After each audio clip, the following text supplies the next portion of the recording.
Hey everybody, my name is Chase Pipes and you're watching Chasing History, brought to you by American Digger Magazine and is the educational arm of the Smoky Mountain Relic Room. And we are out here, out in the wilds of South Dakota. And we're bringing you, this is just a little Chasing History short because we want to talk about a fossil monument that has been redacted. We're in the middle of the Cycad National Monument. And this monument was established in the early 1920s as a place to showcase these awesome cycad fossils that were exposed laying out here. Sadly, in the 1930s and 40s, they were collected by fossil poachers. And these poachers, when they collected these fossils, absolutely destroyed the monument. And in the 1950s, the monument was retracted. This is a great example of, we need to protect our fossil resources. We've said on a lot of our videos that, fossils aren't rare, they're everywhere. Well, that is true. Some fossils are everywhere, and there's a lot of them, but there's some fossils, like these cycads here, that are extremely rare.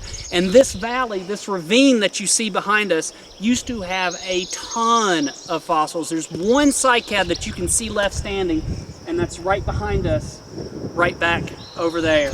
And that's the only one that's left. So it's a little too overgrown for us to really get down and hunt and see if there's any cycad fossils left. But what we can do is we can get on the phone and call our buddy Matthew Harrell over at the Texas Third Time Museum and get his 2 cents. He did a paper on this site. We're gonna give him a call, see what he can tell us about this site. Matt! What's up, man? What's up, dude? How are you? How's Texas? Oh, it's hot. But about what you'd expect. Yeah. Hey, listen, dude, we're hanging out, sitting here right now, recording live a Chasing History episode. We're in Cycad National Monument. Ty was telling me that you did some work out here on this monument, and we just wanted to call you and get some more information. For you guys out there who don't remember, this is Matthew Harrell. He's the director of the Texas Through Time Museum. We've had him on our podcast, and we've been down to their museum in Texas. Definitely go back and check those episodes out. So Matt, what can you tell us about, well, first off, what kind of a paper did you write about this site? So I didn't actually write any papers about the site. So Ty lied. So he lied. Well, what I did was basically, I was part of a project that was intended to assess the paleontological resources at the site, and the end result was a proposal to enhance protection by the BLM for that site, and basically just restrict access to it to the point that only academics would be able to collect there, and then that stuff could be used for research and all that stuff.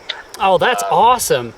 Yeah, it was a pretty fun little project, and when we went, we did not, there was only one cycadioid piece found there, and I actually was the one who found that. I was walking around there, it was on the ground, and that was the first one found by any sort of academic at that site in over 50 years, so pretty astounding that it's still producing. Oh, wow. Well, tell us about the history of this site. So what period is it? So it dates back to the early Cretaceous, and it's in the Lakota Formation, which directly overlies the Morrison Formation. So we're talking the earliest, most Cretaceous period. Oh, that's cool. Yeah. Oh, yeah, super cool. And it was a subtropical type environment, completely terrestrial. Some of the dinosaurs roaming around there were iguanodonts and Hypsilophodon and a few others, but dinosaur material at that site is extremely rare. Yeah. So why do we have these fossils? Well, first off, what is a cycad? It looked like this giant fern palm tree looking thing. Mm-hmm. Kind of, sort of. That's a good way of describing it. So what you find there is actually cycadioids, and they have no relation to our modern cycads, which would include sago palms, for instance. A lot of people would be familiar with those. They are distant cousins. They got a lot bigger. Their fruits were different. Their leaves were a little different. Their easiest way to describe them, besides what your description of them, is they're like a fern tree with fruits. Okay, and so the cycads themselves are the fruit? Is that what? The cycad or cycadioid is the tree itself. The tree itself. Okay. Yeah, but cycadioids are more known for producing fruits than cycads or sago palms are. Okay. Have there ever been any fossils of the fruit found?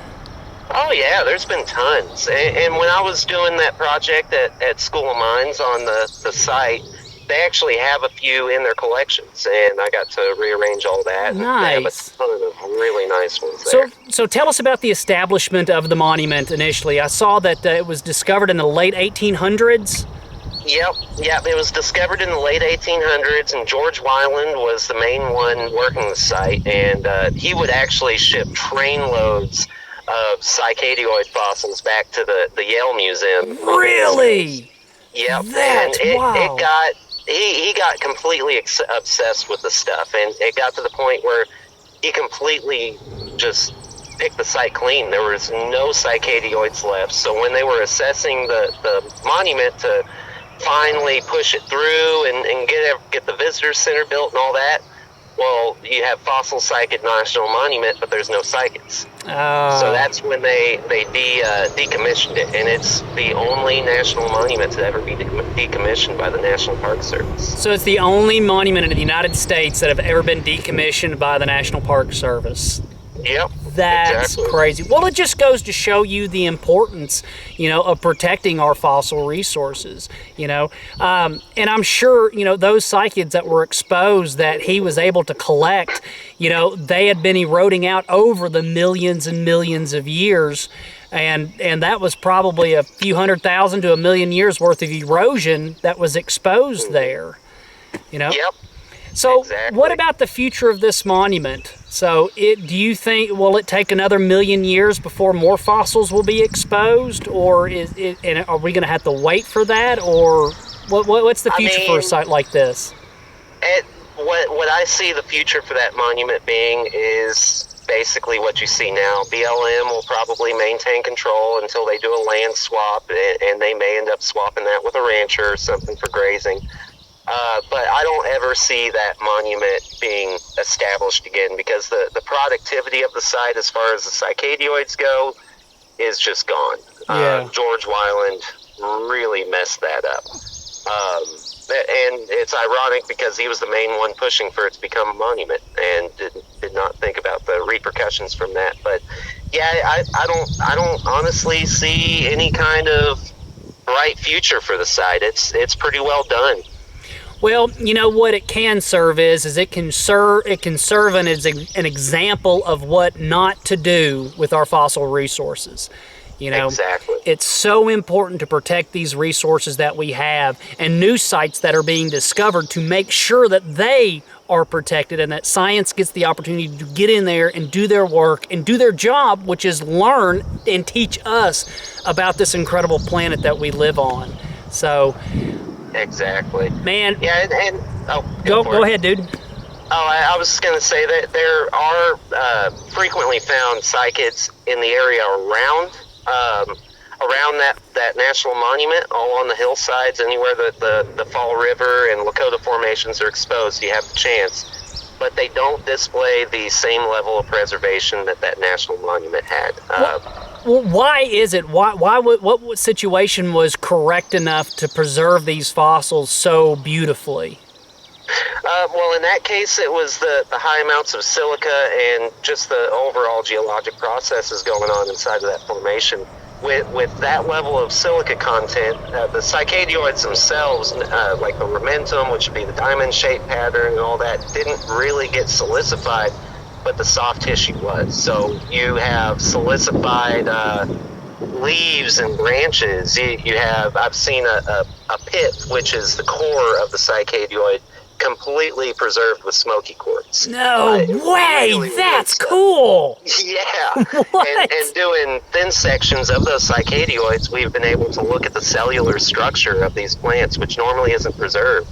So wow. It's really, that spot was just above everything else we've ever found as far as cycadioids go. It could have really taught us a whole lot. Oh yeah, and most of those specimens are at Yale and another university, and the School of Mines has well over 100 specimens from that site, all with that soft tissue preservation. So that we can still obtain the research, but we just can't produce anymore. What we have is what we got, basically. Yeah. Well, that's a shame.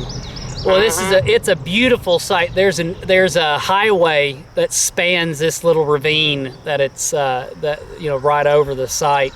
And I mean, it's wild to think that, here you are cruising down the highway and you wouldn't think, passing over a ravine, that there would be this awesome fossil site literally right below your tires, but there is, and that's true for the majority of the United States. There's fossil sites and all over the country, and we just need to get out and explore more and learn more about it. So definitely.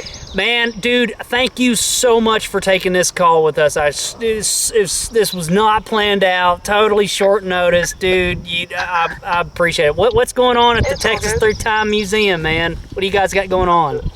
So right now we've got Andre.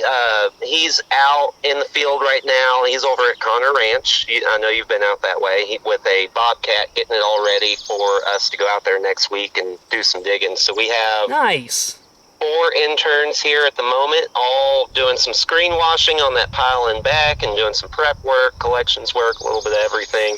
Get them some more experience, and then come Monday we'll be mobilized into the field. Nice, man. And if you guys out there haven't been down to the Texas Through Time Museum, you got to go, man. These guys are doing it, and it is awesome. Check it out. It's in Hillsboro, Texas, between Waco and Dallas. Definitely worth checking out and seeing. Matt, you doing okay during the COVID crisis? Oh, yeah. We've been keeping a pretty tight circle. No one has really had any contact, any of that. We're all good here. Nice. Well, man, brother, you stay safe. Thank you so much for doing this episode with us, man. I really appreciate it. Anytime. And you guys out there, thank you for watching Chasing History. Get down to the Texas Through Time Museum and check it out. Get out and explore this country that we're on and see the amazing fossil treasures that are all over the United States. You can follow us on our YouTube channel, Chasing History. Be sure to like and subscribe this video and others. You can find our podcast. We got a great interview with Matt at the Tucson show, Chasing History Radio, available wherever you podcasts are. This is Chasing History, the educational arm of the Smoky Mountain Relic Room. Thank you so much, Matt. Thank you, man. I appreciate it. Remember, guys, history rocks. Woohoo!